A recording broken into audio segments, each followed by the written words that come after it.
articles about whatever the host city is, be it the problems or the good things or bad things, talking about how a lot of the world was introduced a little bit to the LA gang culture initially in the lead up to the 1984 LA Olympics, and their good buddy Turtle and this man holding the camera, Hood Postman, was in an iconic BBC documentary that came and documented what seemed at the time like the very strange and unique culture of this pocket of black population in California, very cut off from the rest of the country, that had developed their own kind of way. So, and that was tied in with the Olympics. So, history has a lot of strange connections. I look at it as the precedent, you know, in one way, in one sense. So, what's your take on it, Bry? My take on it is, I'm coming to get these dead peoples, man. There's money from everybody. Man, all that stuff belong to Al, man. You got to talk to him about that. Man, you know. Well, listen, one thing we know, the government keep printing money, so. Yeah. So It's government illegal. has made plenty of money for us. yeah.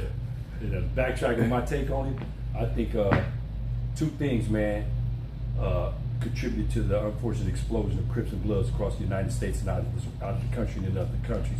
The movie Colors and the distribution of cocaine, because the greatest distributors in the world of cocaine were the Crips and Bloods.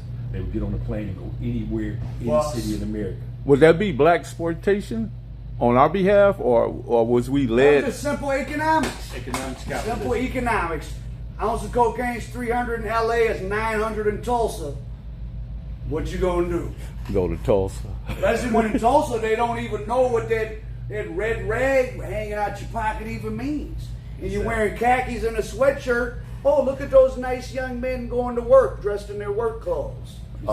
Whereas in Detroit and New York, they wearing, oh, you look at his tracksuit and his gold chains. Those are drug dealers. The LA guys didn't even look like that. I always say, Al, that the version of gangbanging that a lot of the out-of-towners got wasn't a true version, because we was coming there under deception and disguise.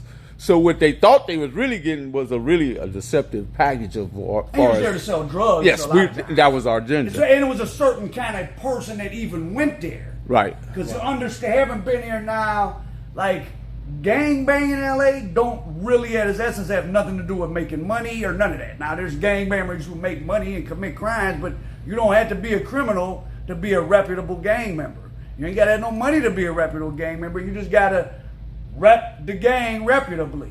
And getting money and all that is just something else.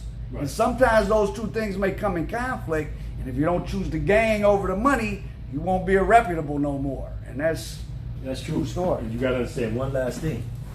The first dudes to go out of town were the money getters. They brought men such as my former self as the enforcers. Lock the door. I just make it happen.